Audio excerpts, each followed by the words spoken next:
tuned in to the Andrew Lawton Show. I wanted to give you a bit of a scene setter for what you can expect this week. I'm joined in Davos by my producer and videographer, Sean, who you can't see, but I understand you heard a few moments ago. He made a rare audio cameo on the program. And also by True North journalist and editor, Cosmin Dzurdzsa, who is with me, I was going to say in studio. He's joining me in my hotel room, which is not nearly as salacious as it sounds, I promise you. Cosmin, good to have you joining us in Davos here.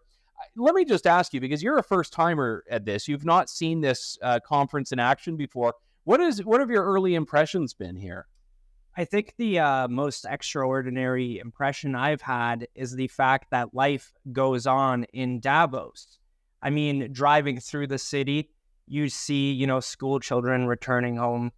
You see people walking around, biking, etc., while at the same time, all of these global elites descend on this place to set the global agenda. So it's a really interesting juxtaposition that happens where you see ordinary people going about their everyday lives, yet there are consequential decisions being made at this conference. Yeah, and I think that it's interesting because you're right in some ways. Like, there are still locals here. But it's also weird, and I've talked about this in the past, that like all of these stores that exist every other week of the year are just completely gone.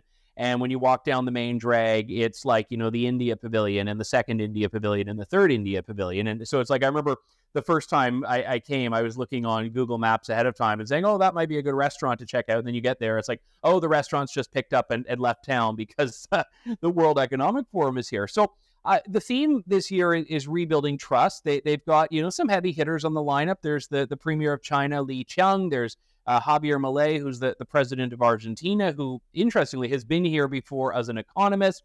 Emmanuel Macron. No one officially from Canada, as far as the Canadian government, is on the speakers list. Now, whether they'll make appearances, I don't know. But what is it you're looking out for this week?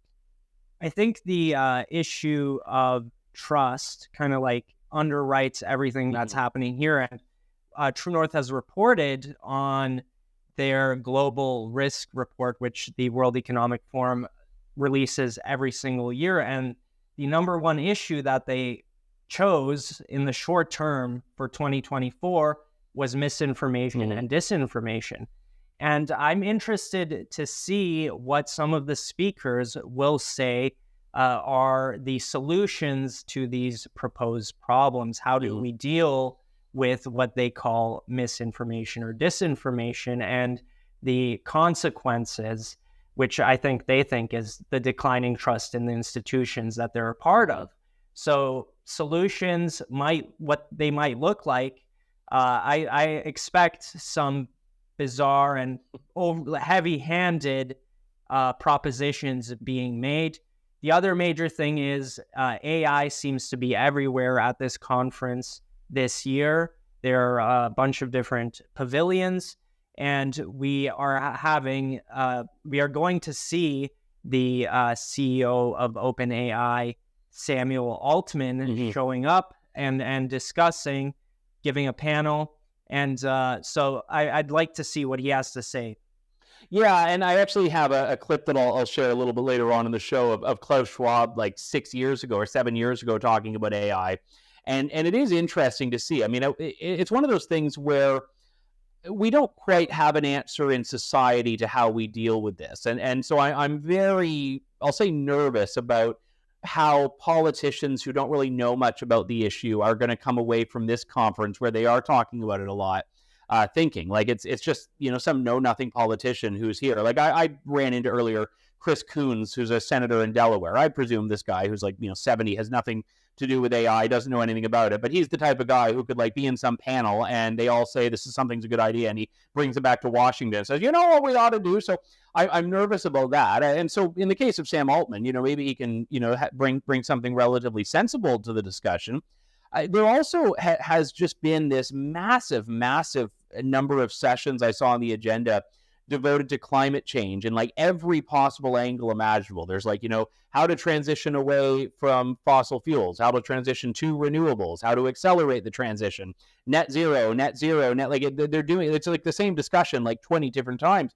And we even saw a little bit of that walking around today on the streets. Like there was the one, we were going to go into the climate hub, but the climate hub hadn't opened until tomorrow. So we'll give you the full report on the climate hub on tomorrow's show. But that seems to be a really pervasive theme here as well.